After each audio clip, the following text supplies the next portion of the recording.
வணக்கம் and welcome to my channel. This is Afreen. இன்றைக்கி நம்ம பார்க்க போகிறது எக்கை வச்சு ஒரு ஸ்பெஷல் ரெசிபி பார்க்க போகிறோம், capsicum egg bhurji. So last வீடியோலையும் நம்ம ஒரு எக் ரெசிபி பார்த்தோம். இன்றைக்கி வீடியோவும் கண்டிப்பாக எல்லாருக்கும் பிடிக்கும். நம்ம சேனலோட வீடியோஸ் உங்களுக்கு பிடிச்சிருந்தா கண்டிப்பாக லைக் பண்ணி உங்கள் ஃப்ரெண்ட்ஸ் அண்ட் ஃபேமிலியோட ஷேர் பண்ணுங்கள்.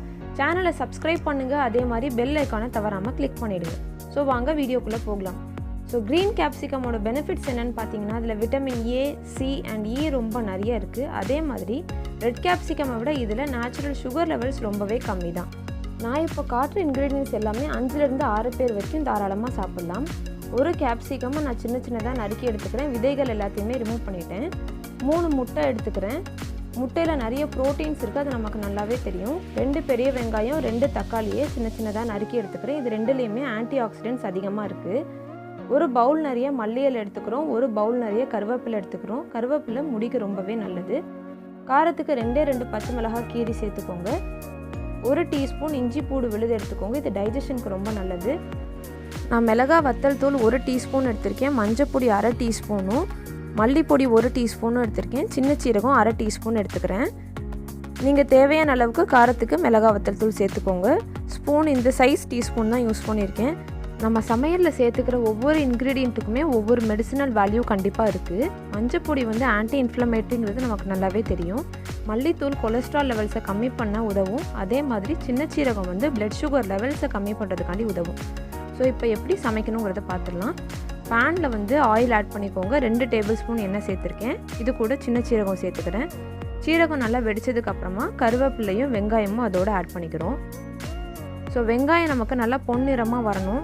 அதுக்கு முன்னாடி கேப்சிகம் வேகிறதுக்கு நிறைய டைம் எடுக்கும். ஸோ நம்ம என்ன பண்ணிக்கிறோம், வெங்காயம் போட்டு கொஞ்சம் நேரத்துலையே தக்காளியும் கேப்சிகமும் ஆட் பண்ணிக்கிறோம். ஒரு 7லேருந்து 8 நிமிஷம் வரைக்கும் நல்லா அதை வதக்கிட்டே இருந்தீங்க அப்படின்னா கேப்சிகமும் நல்லா வெந்துடும், வெங்காயமும் நல்லா பொன்னிறமாக மாறி தக்காளியும் நமக்கு நல்லா வதங்கி வந்துடும். தேவையான அளவுக்கு உப்பு சேர்த்துக்கோங்க. பச்சை மிளகாயும் இதோட ஆட் பண்ணிக்கோங்க. ஃபஸ்ட்டே பொடி போட்டுட்டோம் அப்படின்னா வதங்கி வர்றது நமக்கு தெரியாது. அதனால் நல்லா பொன்னிறமாக வெங்காயம் மாறினதுக்கப்புறமா பொடிகள் எல்லாம் சேர்த்துக்கலாம். இப்போ மஞ்சப்பொடி, மிளகாய் வத்தல் தூள், மல்லிப்பொடி, இஞ்சி பூடு விழுது எல்லாமே இதோட ஆட் பண்ணிக்கிறோம். நல்லா ஒரு 3 நிமிஷம் இந்த பச்சை வாடை போகிற வரைக்கும் மீடியம் ஃப்ளேம்லேயே வச்சு வதக்கிக்கோங்க. அதுக்கப்புறமா நம்ம முட்டை இதோட சேர்த்துக்கலாம். ஸோ நான் இப்போ 3 முட்டை ஆட் பண்ணியிருக்கேன் ஏற்கனவே சொன்ன மாதிரி. ஸோ ஃபஸ்ட்டு நம்ம மசாலுக்கு மட்டும்தான் உப்பு சேர்த்தோம். இப்போ நம்ம முட்டைக்கும் கொஞ்சம் உப்பு ஆட் பண்ணிக்கோங்க தேவையான மாதிரி. பொரியலோட இன்னொரு பேர் தாங்க புர்ஜி. ஸோ நம்ம முட்டையை நல்லா க்ரஷ் பண்ணி விட்டுக்கலாம். எப்படி முட்டை பொரியல் செய்கிறப்போ க்ரஷ் பண்ணுவோமோ அந்த மாதிரி. இப்போ முட்டை நல்லா வேகணும், அதனால் நல்லா மிக்ஸ் பண்ணிகிட்டே இருங்க. அடி பிடிக்காத மாதிரி ஒரு 5 நிமிஷம் மீடியம் ஃப்ளேமில் வேக விடுங்க. அப்போ தான் முட்டையோட ரா ஸ்மெல்லும் போகும், முட்டையும் நல்லா வெந்து கிடைக்கும். ஸோ இந்த மாதிரி எண்ணெய் நல்லா செப்பரேட் ஆகி மிக்ஸ் பண்ணால் கீழே ஒட்டாத அளவுக்கு வரும் பார்த்தீங்களா. இந்த கன்சிஸ்டன்சி வந்ததுக்கப்புறமா நம்ம ஆஃப் பண்ணிக்கலாம். ஸோ இப்போ நல்லாவே வெந்துருச்சு. இப்போ இது கூட கடைசியாக மல்லி இலையை மேலே தூவி விட்டு ஃப்ளேமை ஆஃப் பண்ணிக்கோங்க.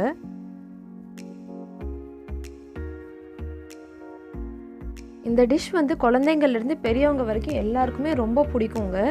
சாம்பார் சாதம், பிசிபெல்லா பாத்துக்கலாம் இது ஒரு நல்ல ஒரு சைட் டிஷ். அதே மாதிரி சப்பாத்திக்குள்ளே ஸ்டஃப் பண்ணி ரோல் பண்ணி கொடுத்தீங்க அப்படின்னா குழந்தைங்க விரும்பி சாப்பிடுவாங்க. பச்சை மிளகாயை மட்டும் ஒதுக்கிட்டு கொடுத்து பாருங்கள். ப்ரெட்டுக்கு இதை ஸ்டஃப் பண்ணி சாப்பிட்டோம்னாலும் இன்னும் ரொம்ப டேஸ்டியாக இருக்கும். நம்மளோட டெய்லி சாப்பாட்டில் கேப்சிகம் சேர்த்துக்கிட்டோம்னாலும் ரொம்பவே நல்லது. ஏன்னா அதில் நார் சத்து தான் ரொம்ப அதிகமாக இருக்குது, அயன் ரொம்ப ஜாஸ்தியாக இருக்குது. என்னோட இன்ஸ்டாகிராம் பேஜையும் கண்டிப்பாக ஃபாலோ பண்ணுங்கள் நீங்கள் இன்ஸ்டாவில் இருந்தால். தேங்க்ஸ் ஃபார் வாட்சிங் திஸ் வீடியோ. இன்னொரு இன்ட்ரெஸ்டிங்கான வீடியோவோட நான் உங்களை மீட் பண்ணுறேன். Until then, bye bye and take care.